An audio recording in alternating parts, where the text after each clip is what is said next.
Baik, pada materi kali ini saya akan menjelaskan tentang pengaruh media dalam politik.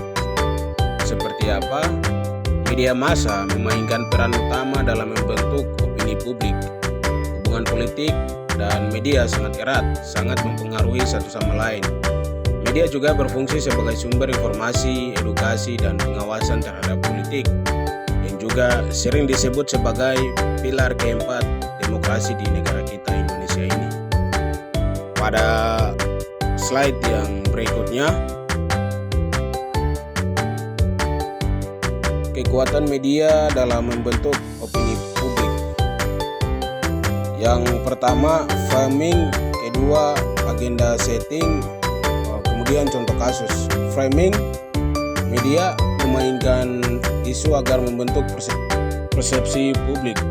Yang kedua, agenda setting, media juga memilih isu yang dianggap penting dan menonjol. Contoh kasus pengaruh media terhadap pemilu presiden Indonesia 2024 secara signifikan terasa. Pada slide yang berikut ialah analisis kampanye politik di media. Pertama, strategi kampanye ialah pesan yang jelas, target audiens harus spesifik, dan yang terakhir saluran media yang sesuai. Kemudian iklan politik ialah efektivitas tergantung pada kreativitas dan relevansi. Contoh kasus perbandingan kampanye Presiden Prabowo Subianto di TV dan media online menunjukkan hasil yang berbeda. Nah, dari dua poin ini mungkin ada banyak contoh lainnya yang terjadi di negara kita, apalagi pasca pemilihan atau pilkada. Nah, pada slide yang berikutnya ialah media sosial sebagai arena politik baru. Ada beberapa poin. Pertama, jangkauan luas. Media sosial memungkinkan interaksi langsung dengan pemilih. Kemudian, kampanye digital, biaya rendah dan penyebaran pesan secara cepat. Kemudian, kolaborasi politik dan influencer. Ini juga meningkatkan dampak kampanye secara efektif.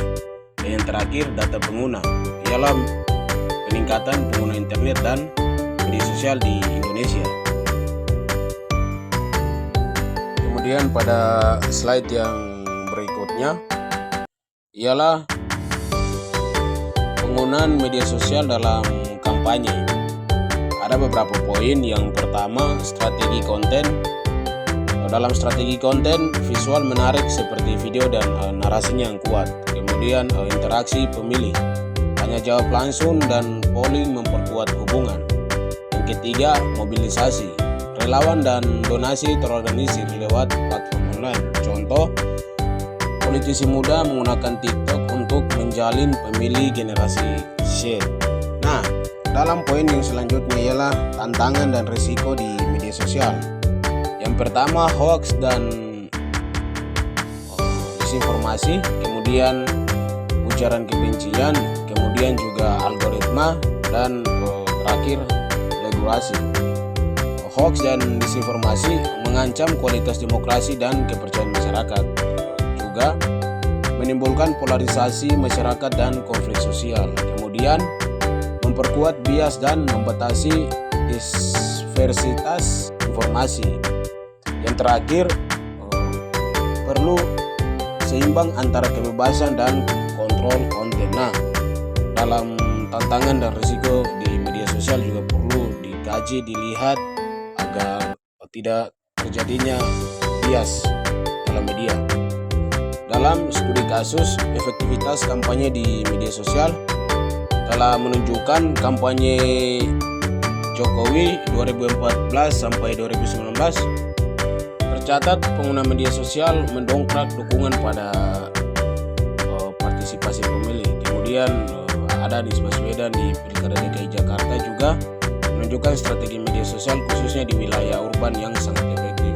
Kemudian yang ketiga, perbandingan strategi beragam platform juga memberikan manfaat berbeda dalam menjangkau pemilih. Nah, ini studi kasus tentang efektivitas kampanye di media sosial. Pada slide yang terakhir ialah kesimpulan media dan masa depan politik. Ada beberapa poin. Yang pertama, media tetap menjadi alat penting dalam politik modern. Kemudian, media juga mendorong politik yang partisipatif dan inklusif demi kemajuan bersama. Kemudian juga yang terakhir, literasi media adalah kunci untuk pemilih yang cerdas dan kritis. Nah, itu kesimpulan saya. Mengingat media merupakan sarana yang terpenting dalam negara kita, dan dia merupakan keempat pilar demokrasi. Oleh sebab itu, perlunya tanggung jawab bersama dari kita agar selalu berada dan berpihak pada media yang benar. Demikian presentasi saya. Terima kasih.